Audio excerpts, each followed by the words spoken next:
As you read, you learn new words and how to use them in sentences. మీరు చదువుతూ ఉంటే కొత్త words ఎలా వాడాలి, అలాగే సెంటెన్సెస్లో ఎలా యూజ్ చేయాలి మీరు నేర్చుకోవచ్చు. Writing is another way to practice. రాస్తూ ఉంటే కూడా ఒక రకంగా ప్రాక్టీసే అనమాట.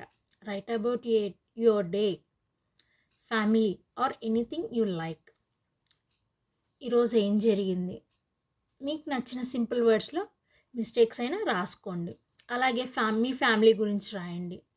అలాగే దేని గురించైనా, ఒక ప్లాంట్ గురించి, ఒక ట్రీ గురించి, ఒక రెస్టారెంట్ గురించి, ఒక పిక్నిక్ స్పాట్ గురించి మీరు ఏదో ఒకటి అలా రాస్తూ ఉంటే మిస్టేక్స్ అయినా సరే మీకు రాను రాను ఈజీ అయిపోతుంది అన్నమాట.